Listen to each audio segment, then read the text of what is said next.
You know, being the Seahawks backup quarterback is probably the best job in the world. It's basically getting paid to watch football. Except for when this happens to Russell Wilson's finger. Who would expect for Geno Smith to A, not only come into the game tonight, but B, play as well as he did? He looked really sharp out there. He was hitting his passes, he was moving well in the pocket, he was directing his receivers downfield. I think that just goes to show how ready for the moment he is and how much time he puts into practice. Now, I understand he had that interception at the end of the game that killed a potential game-winning drive, but at the same time, that interception really wasn't his fault. And if Wilson is out for a week or two with that finger injury, I'd have full confidence in Geno Smith to be able to lead that offense.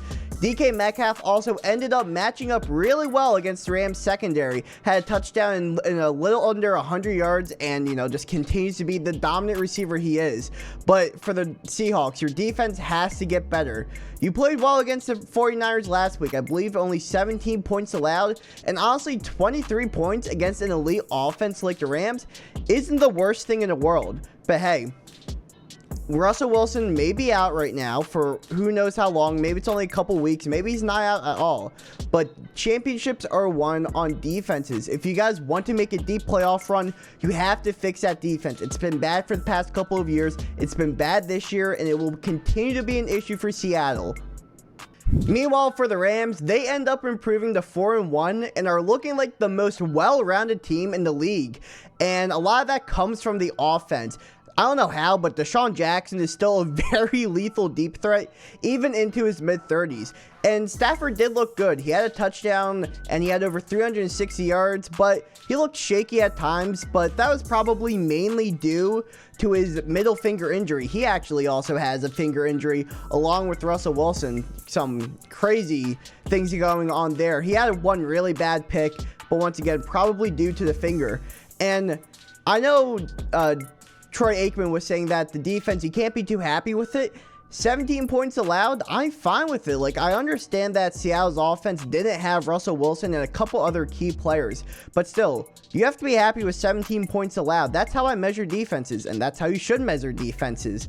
And I understand he allowed a 98-yard touchdown drive on Geno Smith's first drive when he came in, but they probably weren't really expecting for him to come in and weren't game planned against him like they were with Russell Wilson.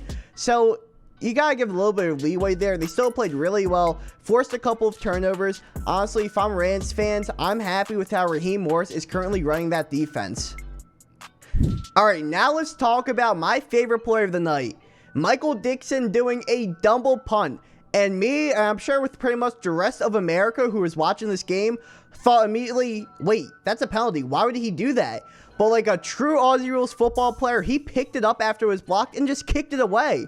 And it turns out, according to the rule book, I think actually effective this year, it's not a penalty as long as the second kick is behind the line of scrimmage. And I'm assuming that only goes with punts, because I remember back in 2016, Chris Boswell, when he was still on the Steelers, I think this was 2016, he tried to do a wacky onside kick, and he ended up kicking it twice, and it was a flag. And from then on, I just always assumed that a double kick was a flag. I'm pretty sure every other football fan assumed that, but this was a 1,000 IQ football play by Michael Dickson.